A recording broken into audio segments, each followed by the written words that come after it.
Assalomu alaykum. Sanoq sistemasiga oid testlarni yechimini ko'ramiz. O'quvchilar robototexnika darsida avvaldan tanlangan bir xil sanoq sistemada kiritilgan ikki xonali X va Y sonlarini qo'shadigan kalkulyator yaratishdi. Ushbu kalkulyator quyidagi qoidalar asosida ishlaydi. A. Berilgan sanoq sistemasida X va Y sonlarining katta razryadli raqamlarini o'zaro va kichik razryadli raqamlarni o'zaro qo'shadi. Hosil bo'lgan sonlar berilgan sanoq sistemasida ketma-ket o'sish tartibida yoziladi. Misol: kirish sonlar 6, 43. Sanoq sistema asosi 8lik razryadlar qo'shilgandagi natija 12, 11. Chiquvchi natija esa 11, 12. 1112. Ya'ni o'sish tartibida joylashtirilyapti. Endi quyidagi berilgan 4 ta juftlik sonlardan qaysi sanoq sistemada hosil qilinganligini aniqlashimiz kerak ekan. Birinchi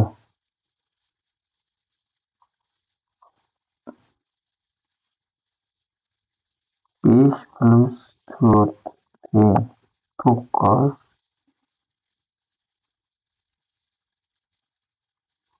4 plus 6 teng 10. 9ning natijasi 10 ga teng ekan.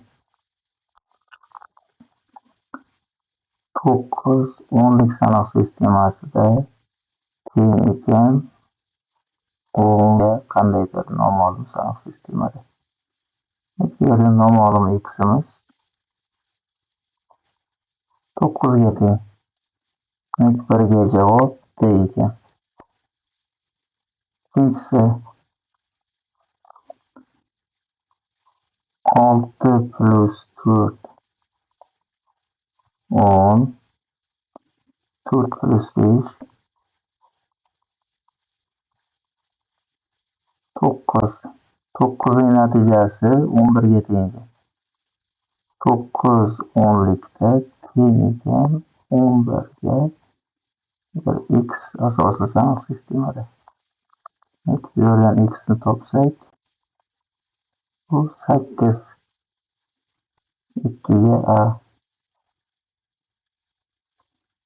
Uchinchisi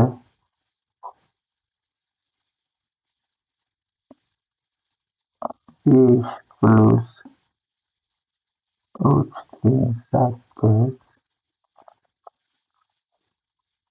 5 plus 2 teng 7. 7 10likda teng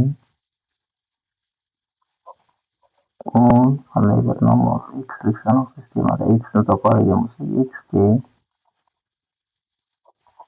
7. 3 ga s, 4 ga o'z-o'zidan